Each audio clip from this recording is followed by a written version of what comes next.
வணக்கம் மக்களே. நீங்க இன்னைக்கு கேட்க போறது நீ தீயா இல்லை தென்றலா கதையோட 93வது அத்தியாயம். கேட்கலாமா? அன்றைய நாள் மாலை ஒரு பெரிய ஃபேப்ரிக் ஷோரூமுக்கு சென்றிருந்தாள் சீதா. துணிகளை எல்லாம் பார்த்து கொண்டு அவள் இருக்க, அவள் பக்கம் ஒரு பட்டு பாவாடை அணிந்த 3 வயது பெண் குழந்தை வந்து நின்றது. அவளை பார்த்து சிரித்தது. அவளும் அந்த குழந்தையை பார்த்து சிரித்தவள் அந்த குழந்தை உயரத்திற்கு மண்டியிட்டு அமர்ந்து, உன் பேர் என்ன என்று கேட்டாள் சீதா. அதித்தி என்றது அந்த குழந்தை. என் பேர் என்ன தெரியுமா என்றாள் சீதா. உங்க பேர் என்ன என்றது அந்த குழந்தை. சீதா என்று சீதா சொல்ல அந்த குழந்தை சிரித்தது. உனக்கு சாக்லேட் பிடிக்குமா என்று சீதா கேட்க, பிடிக்கும், ஆனா சாப்பிடக்கூடாதுன்னு அம்மா சொல்லி இருக்காங்க என்றாள் தன் அம்மாவை காட்டி அதித்தி. சரி சரி, வேற என்னெல்லாம் உனக்கு பிடிக்கும் என்று சீதா கேட்க, பார்பி டால், அப்புறம் எலிஃபென்ட் டால் என்று ஒவ்வொன்றாக அந்த குழந்தை பட்டியலிட ஆரம்பித்தது. அப்போது அந்த அறையில் மெல்ல புகை பரவுவதை சீதா பார்த்தாள். சீதா சென்றிருந்த அந்த ஃபேப்ரிக் ஷோரூம் ஒரு 3 மாடி கட்டிடம். சீதா அன்று இருந்தது 3வது மாடியில்.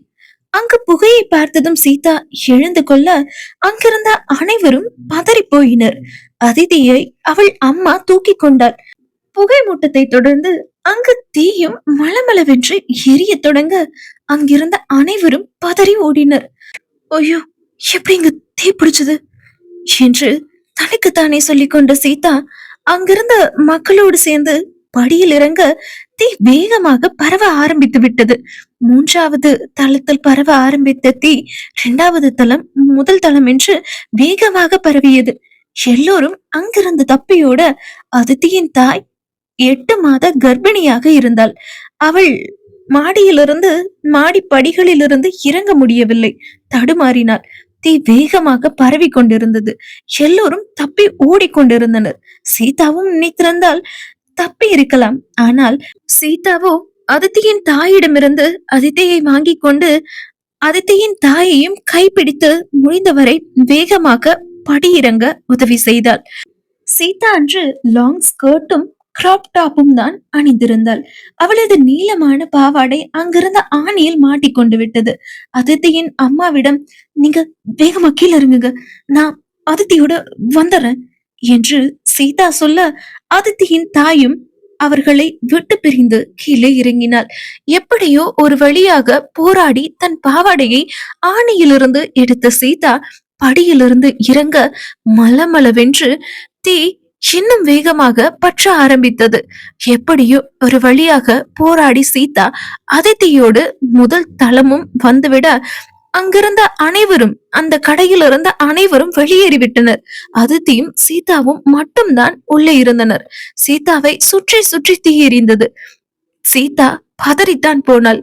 ஒரு 10 அடி எடுத்து வைத்தால் சீதா அந்த கடையிலிருந்து வெளியே சென்று விடலாம், தீயிலிருந்து தப்பி விடலாம்.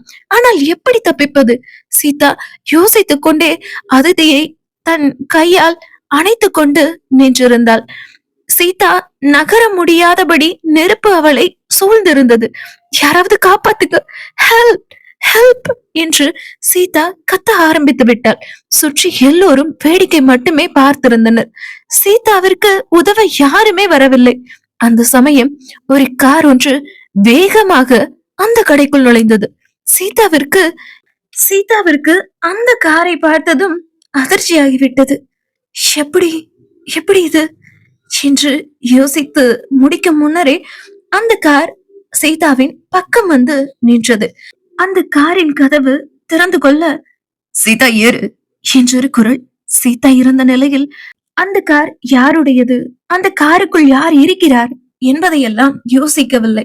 அந்த காரை பார்த்ததும் அந்த கார் ஆதித்யனின் காராக இருக்குமோ என்று யோசித்தாள். ஆனால் அதற்குத்தான் வாய்ப்பில்லையே, ஆதித்யன் தான் சிங்கப்பூரில் இருக்கிறானே என்று நினைத்தவள், சீதா ஏறு என்றொரு குரல் வந்ததும் அந்த குரலை கூட சீதா அனுமானிக்கவில்லை. டக்கென்று காருக்குள் ஏறிவிட்டார். காருக்குள் சீதா ஏறிக்கொண்டு கண் மூடி அமர்ந்து கொண்டாள். அடுத்த நொடி அந்த கார் மின்னல் வேகத்தில் அந்த கடையிலிருந்து வெளியே வந்தது. கார் வெளியே வந்ததும் அதித்தியின் அம்மா காரின் பக்கம் ஓடி வந்தார். சீதாவும் காரை விட்டு இறங்க சீதாவின் கையில் இருந்த அதித்தியின் அம்மா வாங்கி கொண்டார். அதித்தியின் அம்மாவிடம் சீதா, உங்களுக்கு ஒன்னும் ஆகலையே, நீங்க ஓகே தானே என்று கேட்க, நான் நான் ஓகே தாங்க, ரொம்ப ரொம்ப தேங்க்ஸ். நீங்க இல்லைன்னா கண்டிப்பா நானும் என் பொண்ணும் உயிரோட இருந்திருக்க மாட்டோம். ரொம்ப ரொம்ப தேங்க்ஸ்ங்க என்று அதித்தியின் அம்மா அழுது கொண்டே சொல்ல, பரவாயில்லங்க, பரவாயில்ல என்று சீதா கூற, அடுத்த கணம் சீதா தன்னை காப்பாற்றியது யார் என்று அந்த காரின் பக்கம் திரும்ப காரை திறந்து கொண்டு இறங்கியவன் Adityan. Sita, are you okay என்றபடியே ஆதித்யன் சீதாவின் அருகில் வந்தான். ஆதித்யனை பார்த்த சீதா, நீங்க நீங்க எப்படி இங்க, எப்ப வந்தீங்க என்று அவனை பார்த்து கேட்க, அதெல்லாம் இருக்கட்டும், உனக்கு ஓகே தானே, உனக்கு எங்கேயும் காயம் இல்லையே என்று சீதாவை பார்த்து ஆதித்யன் கேட்க, ஐம் ஓகே என்றாள் சீதா. அவளின் சிவந்த முகம் அங்கங்கு காயம்பட்டு இன்னும் சிவந்து போயிருக்க, அவளின் பாவாடை ஒரு பக்கமாய் கிழிந்து இருக்க, அவளின் கிராப் டாப்பும் அங்கங்கு தீப்பட்டு ஓட்டையாகி இருக்க, ஆதித்யன் உடனே தான் அணிந்திருந்த கோட்டை கழட்டியவன் சீதாவிற்கு போத்திவிட்டான். அந்த சமயம் பார்த்து ராகவனும் சஞ்சயும் அங்கு வந்துவிட, ராகவனையும் சஞ்சயும் அங்கு பார்த்த சீதாவின் இதயம் வேகமாய் துடிக்க ஆரம்பித்தது. காரில் இருந்து இறங்கி சஞ்சயும் ராகவனும் வர, அண்ணன்களை பார்த்ததும் அவர்களின் பக்கம் சென்றாள் Sita. Sita, are you okay, ஒன்னும் ஆகலையே என்றான் ராகவன். இல்லனா ஒன்னும் ஆகல, அதுக்குள்ள அவர் வந்து காப்பாத்திட்டார் என்றாள் சீதா. ராகவனின் பார்வை அங்கிருந்த ஆதித்யனின் மேல் படிந்தது. சரி, கிளம்பலாம் என்று ராகவன் சொல்ல, அண்ணா ஒரு நிமிஷம் என்று சொன்ன சஞ்சய் ஆதித்யன் பக்கம் சென்றான். சஞ்சயும் ஆதித்யனும் எதிரெதிரே நின்று கொண்டிருக்க பேச ஆரம்பித்தான் சஞ்சய். அப்புறம் உன்னை இவ்வளவு சீக்கிரம் நான் பாப்பேன்னு நினைக்கவே இல்லை மிஸ்டர் ஆதித்யன். எனிவே, என் தங்கையை காப்பாத்தினதுக்கு தேங்க்ஸ் என்று சஞ்சய் சொல்ல, என் பொண்டாட்டியையும் பிள்ளையும் காப்பாத்துறது என் கடமை தானே சின்ன மச்சான் என்று ஆதித்யன் சொல்ல, அதை கேட்ட சஞ்சயோ வாட் என்றான். நீங்க தாய்மாம் ஆகிட்டீங்க சின்ன மச்சான் என்றான் ஆதித்யன். சஞ்சய் சீதாவை பார்க்க அவளோ தலை குனிந்து கொண்டாள். சஞ்சய், கிளம்பலாம் என்று ராகவன் சொல்ல, ஆதித்யனை முறைத்து கொண்டே சஞ்சய் ராகவனோடு கிளம்பிவிட்டான். ஆதித்யன் பங்களாவின் முன் ஆதித்யன் கார் சென்று நிற்க, தோட்டத்தில் செடிகளுக்கு தண்ணீர் விட்டு கொண்டிருந்த சௌந்தர்யா வாசலின் பக்கம் வந்து பார்த்தாள். வெள்ளை நிற ஷர்ட், கருப்பு நிற கோட் சூட்டோடு ஆதித்யன் காரில் இருந்து இறங்க, கையில் இருந்த தண்ணீர் டியூபை கீழே போட்ட சௌந்தர்யா ஆதித்யனின் பக்கமாய் ஓடினாள். ஆதித்யா, எப்படி பாருக்க, ஃபாரின் போயிட்டு அதுக்கு ஒரு போன் பண்ணணும்னு உனக்கு தோணலையாப்பா என்று கண்கள் கலங்க சௌந்தர்யா கேட்க, கொஞ்சம் ஒர்க்கத்த அதான் என்றான் ஆதித்யன். சரி வா, வெயில்ல நிக்காத, உள்ள போவோம் என்று ஆதித்யனை உள்ளே சௌந்தர்யா அழைத்து செல்ல, அப்பொழுதுதான் மாடியிலிருந்து இறங்கி வந்து சாத்விகா ஆதித்யனை பார்த்துவிட்டு, அண்ணா எப்ப வந்தீங்க என்றபடியே ஆதித்யனை வந்து அணைத்துக் கொண்டாள். ஜஸ்ட் நவ் என்றான் ஆதித்யன். ஆதித்யனை அணைத்து சாத்விகா விலக, சாத்விகாவை பார்த்த ஆதித்யன், ஆமா நீயே இவ்ளோ மெலிஞ்சிட்ட என்று ஆதித்யன் கேட்க, ஆமா நீங்க போனதுக்கு அப்புறம் எல்லா பிசினஸையும் நான் தான் பாத்துக்கிறேன், அதான் ரொம்ப இழைச்சிட்டேன், ரெஸ்டே இல்ல தெரியுமா என்று சாத்விகா சொல்ல, சரிதான் நான் வந்துட்டேன்ல, இனி எல்லாத்தையும் நான் பாத்துக்கிறேன் என்றான் ஆதித்யன். அப்பாடி, இனி ஆபீஸ் போக வேண்டிய டென்ஷன் இல்ல, துணி கடை, ஜவுளி கடை, ஐடி ஆபீஸ், கவர்மெண்ட்ஸ்னு ரவுண்ட்ஸ் போக வேண்டிய அவசியம் எல்லாம் இல்ல, நாளுக்கு முழுவதும் நல்லா தூங்கி எல்லாம் போறேன் என்றாள் சாத்விகா சிரித்து கொண்டே. ஆதித்யா, நீ ஃபாரின் போய் எவ்வளவு நாள் ஆச்சு, அத்தைக்கு ஒரு போன் பண்ணணும்னு கூட தோணலையாப்பா, நீ இல்லாம உன் கூட பேசாம எனக்கு எவ்வளவு கஷ்டமா இருந்தது தெரியுமா, எனக்கு நீயும் சாத்விகாவும் தானே எல்லாம் என்று சௌந்தர்யா அழ ஆரம்பிக்க, அத அதான் சொன்னல, ஒர்க் பிஸி, அதனாலதான் போன் பண்ண முடியல என்று ஆதித்யன் சொல்ல, அதுக்குன்னு 1 மணி நேரம் இல்ல ஒரு 5 நிமிஷம் கூடவா உனக்கு டைம் கிடைக்கல என் கூட பேசுறதுக்கு? நான் உன் அத்தை தானே. நான் தான் உன்னை மகனா நினைச்சிருக்கேன். நீ என்ன அம்மான்னு நினைக்கல. ஒருவேளை நான் உன் அம்மாவா இருந்திருந்தா எனக்கு போன் பண்ணாம இருந்திருப்பியா என்று சௌந்தர்யா சொல்ல, அத அழாதீங்க ப்ளீஸ் என்று சௌந்தர்யாவை அணைத்துக் கொண்டான் ஆதித்யன். சரி, நீ இனிமே என்னை விட்டு எங்கேயும் போக கூடாது, சரியா? அப்படியே போனாலும் எனக்கு டெய்லியும் போன் பண்ணி பேசணும். எனக்கு உன்னையும் சாத்விகாவையும் விட்டா யாருப்பா இருக்கா என்று சௌந்தர்யா சொல்ல, அத்த இனி உங்களை விட்டு நான் எங்கேயும் போக மாட்டேன், நான் இங்கேதான் இருப்பேன், சரியா? அழாதீங்க, எனக்கு ரொம்ப பசிக்குது. எனக்கு ஃபாரின்ல சாப்பிட்டு சாப்பிட்டு நாக்கெல்லாம் செத்து போச்சு. எனக்கு பிடிச்ச மாதிரி ஏதாவது சமைச்சு தரீங்களா என்று ஆதித்யன் கேட்க, கண்களை துடைத்துக் கொண்டு அவனை விட்டு விலகிய சௌந்தர்யா, இதோ இதோ 1 ஹவர்ல சமைச்சிடறேன், நீ போய் குளிச்சுட்டு ரெடி ஆகிட்டு வா என்று சொன்ன சௌந்தர்யா, சாத்விகா என் கூட வா, உங்க அண்ணாக்கு பிடிச்சதெல்லாம் ரெடி பண்ணுவோம் என்று சொன்ன சௌந்தர்யா சாத்விகாவை அழைத்துக் கொண்டு அடுப்படிக்கு சென்று விட்டார். சௌந்தர்யாவையும் சாத்விகாவையும் ஒரு கணம் பார்த்துவிட்டு ஆதித்யன் படியேறி மேலே அவனது அறைக்கு சென்றான். தன் அறைக்கு சென்று ஆதித்யனும் குளித்துவிட்டு உடைமாற்றி தன் மெத்தையில் அமர்ந்தவன், ஹாய் என்று சீதாவிற்கு மெசேஜ் அனுப்ப, அடுத்த நிமிடமே ஹாய் என்று அவளிடமிருந்து மெசேஜ் வந்தது. என்ன பண்ற ஸ்வீட்டி என்று மறுபடியும் ஆதித்யன் மெசேஜ் அனுப்ப, உனக்கு ஆப்பு எப்படி வைக்கலான்னு யோசிச்சுட்டு இருக்கேன் என்று பதில் மெசேஜ் சீதாவின் எண்ணிலிருந்து வர, அந்த மெசேஜை திரும்பவும் படித்த ஆதித்யன், இது நம்மால் அனுப்புற மெசேஜ் மாதிரி தெரியலையே, நம்மால நம்பர்ல இருந்து யார் இப்படி மெசேஜ் அனுப்புவா என்று யோசித்த ஆதித்யன் உடனே அவளின் எண்ணுக்கு வீடியோ கால் அடித்து விட்டான். சீதாவின் எண்ணிலிருந்து வீடியோ காலும் அட்டன் செய்யப்பட்டது. மிரட்டலான முகமூடி போடப்பட்ட ஒரு ஆண் இருந்தான் வீடியோ காலில். யாரா நீ? சீதா எங்கடா என்றான் ஆதித்யன் பதட்டமும் பயமும் கலந்த மிரட்டலான குரலில். யாரா நீயா? டேய், நான் சஞ்சய்டா என்று முகமூடியை கழட்டினான் சஞ்சய். அட சின்ன மச்சான், உன் கையில எப்படிடா என் பொண்டாட்டி போனு என்றான் ஆதித்யன். பொண்டாட்டியா? டேய், இன்னும் அவ என் தங்கச்சிதான் என்றான் சஞ்சய். புரியாம பேசாதடா சின்ன மச்சான், உனக்கு நான் தாய் மாமன்னு ப்ரமோஷனே கொடுத்துட்டேன், இன்னும் இப்படி பேசினா எப்படி என்றான் ஆதித்யன்.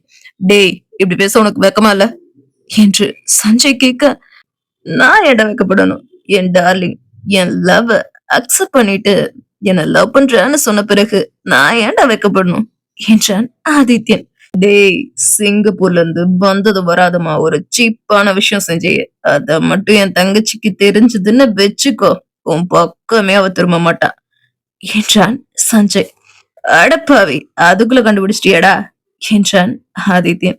டேய், புடிச்சதுதான் புடிச்ச, இந்த மாதிரி மொக்க ஆளையா பிடிப்ப என்று சஞ்சயின் காலுக்கடியில் ரத்தம் ஒழுக கிடப்பவனை சஞ்சய் காட்டி 2 அடிதான் வச்சான், அப்படியே உண்மையெல்லாம் கூட்டிட்டான் என்று சஞ்சய் சொல்ல, என்னடா பண்றது, எல்லாம் என் நேரம். ஃபேப்ரிக் ஷோரூம்க்கு நெருப்பு வச்சு சீதாவை காப்பாத்துற மாதிரி காப்பாத்தி உங்க அண்ணன் கிட்ட நல்ல பேர் எடுக்கலாம்னு நினைச்ச, சொதப்பிடுச்சு என்று ஆதித்யன் சொல்ல, டேய், உன்னை பெரிய வில்லன்னு நினைச்சேன்டா, இப்பதான் தெரியுது மட்டமான வில்லன்னு. அந்த ஃபயர் ஆக்சிடென்ட்ல மட்டும் என் தங்கச்சிக்கு ஏதாவது ஆகி இருந்தது, அப்புறம் உன் மொண்டைய பொழந்து மாவிளக்கு வச்சிருப்பேன்டா என்றான் சஞ்சய். டேய், போது நிறுத்துடா, சீதா உனக்கு தங்கச்சியா இருக்கலாம், ஆனா எனக்கு எல்லாமே எல்லாமே அவதான், அவளுக்கு எதுவும் ஆகியிருக்க நான் விட்டுருக்க மாட்டேன் என்றான் ஆதித்யன். டேய் மொளக்குரங்கு, அவ பிரெக்னண்டா இருக்கான்னு தெரிஞ்சு எப்படிடா உனக்கு இப்படி பண்ண தோணுச்சு என்று சஞ்சய் கேட்க, டேய் மொளக்குரங்கு, உன் தங்கச்சிதான் என் அண்ணா கிட்ட நல்ல பேர் எடுங்க, அவங்க சம்மதத்தோட கல்யாணம் நடக்கணுங்கிறா, அதான் இப்படி ஒரு பிளான போட்டேன் என்றான் ஆதித்யன். நடப்பு தாண்டா பொழப்பு கெடுக்குமா, என் தங்கச்சி பிரெக்னண்டா இருந்தாலும் பரவாயில்ல, அவ பிள்ளைய நான் வளர்த்துக்கிறேன், உனக்கெல்லாம் என் தங்கச்சிய கட்டி கொடுப்பான்னு நினைச்சு கூட பாக்காத என்று சஞ்சய் சொல்ல, சின்ன மச்சான் என் கல்யாணத்துக்கு ஓடி ஆடி வேலை பார்த்து கல்யாணத்தை முன்ன நின்னு நடத்தி வைக்க போறதே நீதான்டா. இப்படி சின்ன பிள்ளைத்தனமா பேசாதடா என்றான் ஆதித்யன். பகல் கனவு காணாதடா, பழிக்கவே பழிக்காது.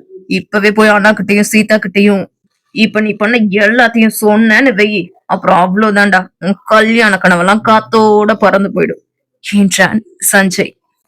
டேய் போய் சொல்லு, போடா போ, இப்பவே கிளம்பு. ஆனா நீ வீட்டுக்கு போறதுக்கு முன்னாடி நீதான் உன் அப்பனையும் உன் பெரியம்மாவையும் போட்டேங்கிற விஷயத்த நான் சொல்றேன் என் பொண்டாட்டி கிட்ட என்றான் ஆதித்யன். இவனுக்கு அப்படி எந்த விஷயம் தெரியும் என்று யோசித்த சஞ்சய் ஒரு நிமிடம் மௌனம் காத்தான். என்னடா பயமா இருக்கா என்றான் ஆதித்யன். எனக்கு என்னடா பயம், நீ வேணா இத சொல்லி பாரு, அப்புறம் இந்த சஞ்சய் யாருன்னு நீ தெரிஞ்சுக்குவ என்றான் சஞ்சய். டேய் மறுபடியும் சொல்றேன், சின்ன பிள்ளைத்தனமா பேசாத. நீ யாருன்னு எனக்கு தெரியும், உங்க அண்ணன் யாருன்னு தெரியும், உங்க ஜாதகமே என் கையிலடா என்றான் ஆதித்யன்.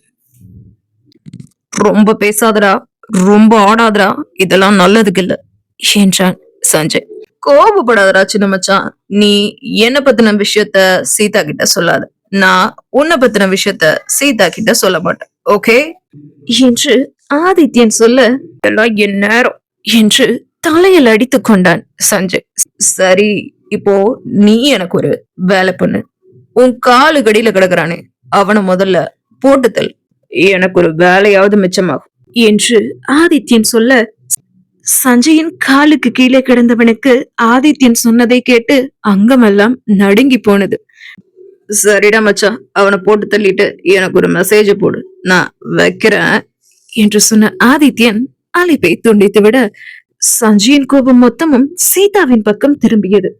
இவனை போய் அவள் லவ் பண்றாள் எவ்வளெல்லாம் என்று சொல்லி தன் முதுகில் சொருகி இருந்த பிரிஸ்டலை எடுத்தவன் தன் காலின் கீழே கிடந்தவனை பார்த்து குறிவைக்க, சார் சார் மன்னிச்சிருங்க சார், இனிமேல் இந்த மாதிரி எல்லாம் பண்ண மாட்டேன் சார், பிளீஸ் சார் என்று சஞ்சயின் காலை பிடித்து அவன் கெஞ்ச, எந்திரிச்சு போடா என்று சஞ்சய் சொல்ல, அடுத்த நொடி சஞ்சயின் காலில் கிடந்தவன் ஒரே ஓட்டமாக ஓடியே விட்டான்.